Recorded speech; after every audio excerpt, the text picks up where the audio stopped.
Capítulo 12. Primeiras lições.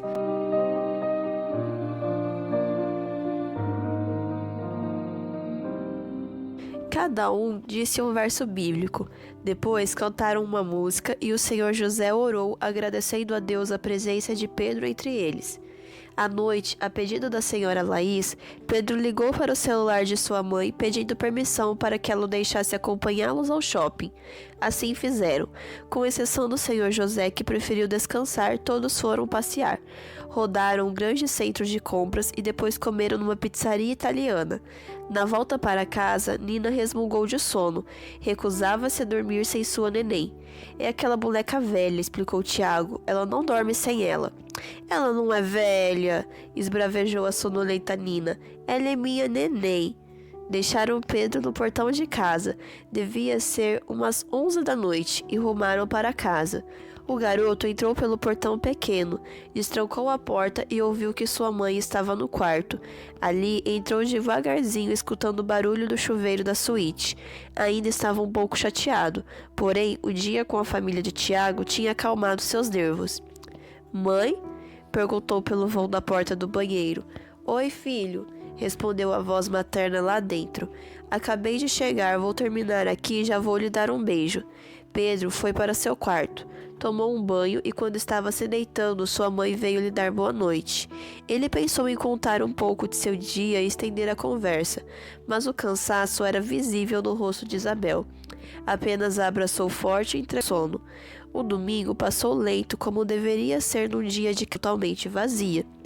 Nem mesmo o livro novo que sua mãe deixou como surpresa sobre a mesa da cozinha trouxe qualquer alegria para aquele dia enfadonho. Pedro sequer o colocou no seu criado. À tarde ligou para Ana. Ele é bruxo, disse depois de uns minutos. Estão. Sério? Que pena, disse Ana. O avô dele me convidou para me ensinar algumas coisas. Eu ainda não entendi muito bem do que se trata. Você queria aprender coisas novas, não é? Então, o avô do Tato vai lhe ensinar. Conversaram mais na internet. Conversaram novamente online. Por volta das 5h30, o pai de Pedro, Sr. Douglas, chegou em casa. O garoto ouviu o som do carro entrando na garagem e correu para recebê-lo.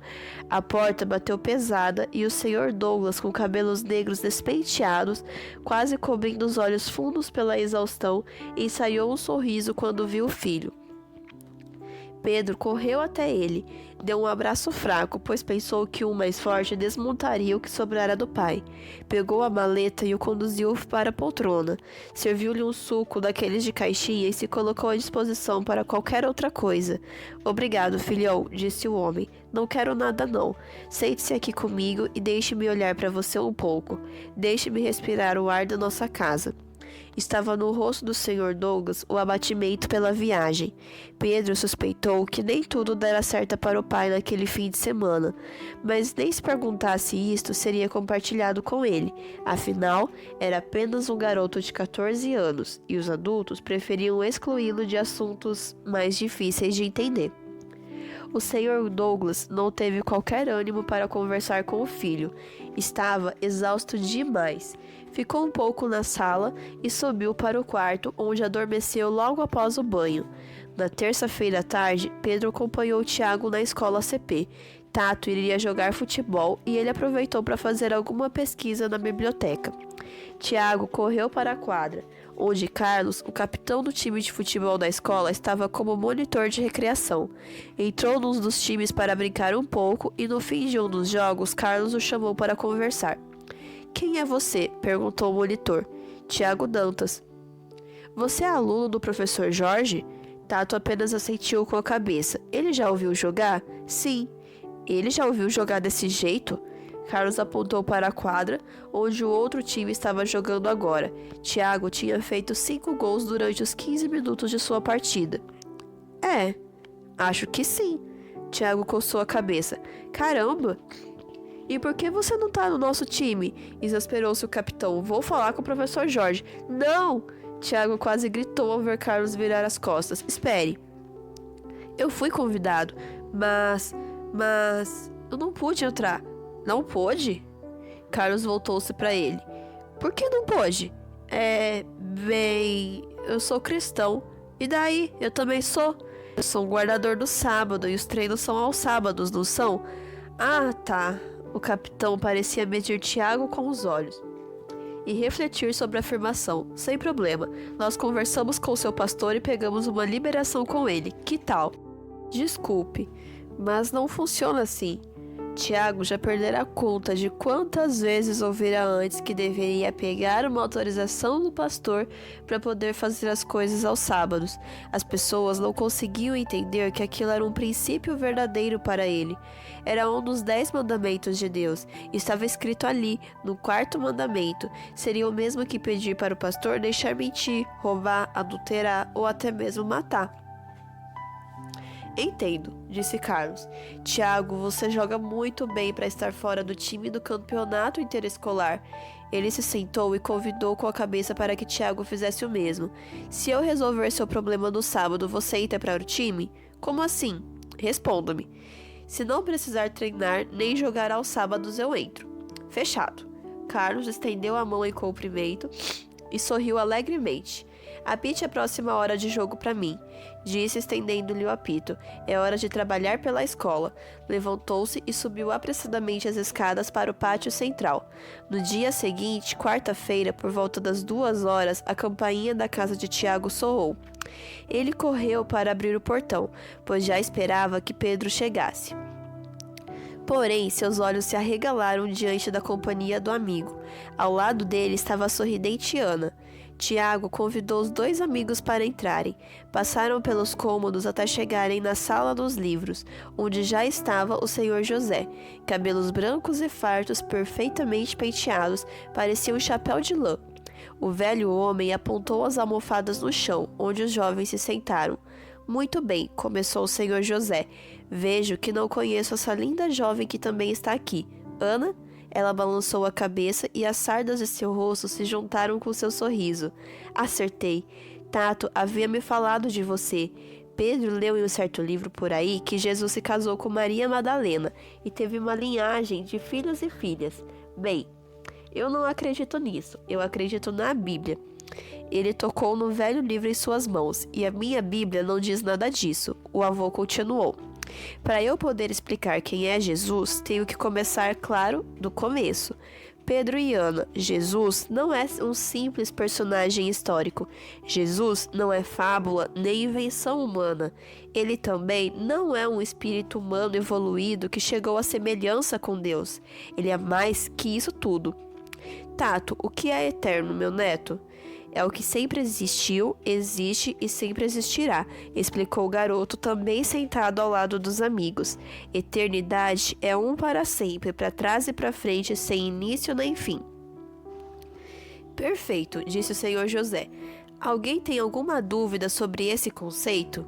Os outros 2 não disseram nada. Então, continuemos. Deus é eterno, sempre existiu e sempre vai existir. Num determinado tempo, Deus decidiu criar o universo. Noutro tempo, decidiu pôr nele a vida, criar seres pensantes. Existe uma enorme possibilidade de existirem outros mundos com vida inteligente criado por Deus. Estes outros mundos não teriam caído em pecado, como vamos logo entender. Talvez os anjos tenham sido suas primeiras criaturas. Eles são seus mensageiros. Levam sua palavra para todos os outros mundos e o adoram diante de seu trono.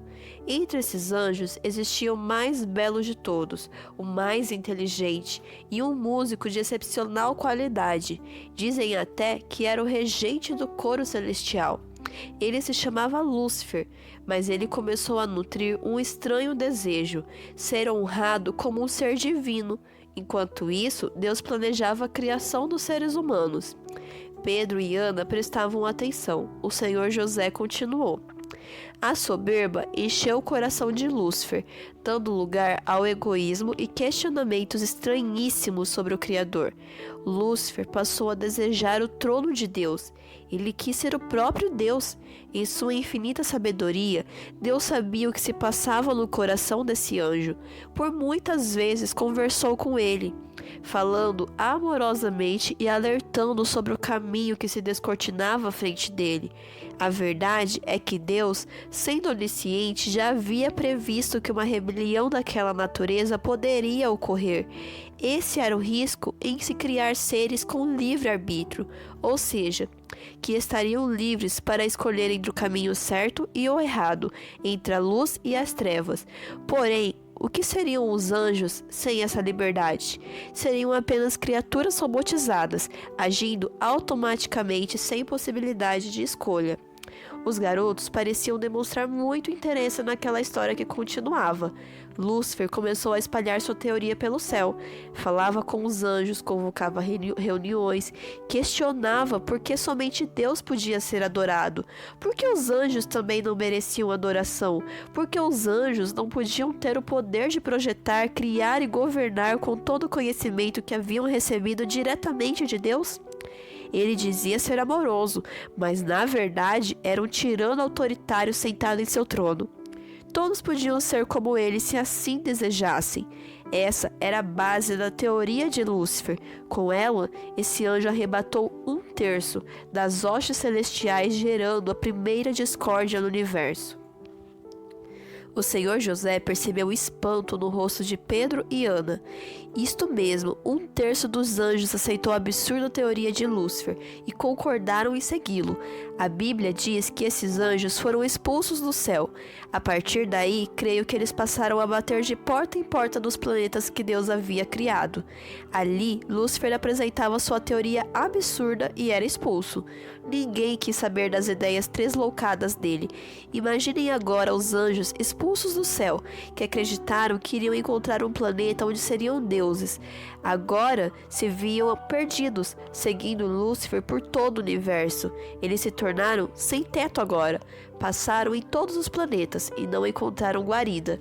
Mas vocês nem imaginam onde eles vieram parar. Não imaginam qual foi a raça que disse sim à absurda ideia de Lúcifer.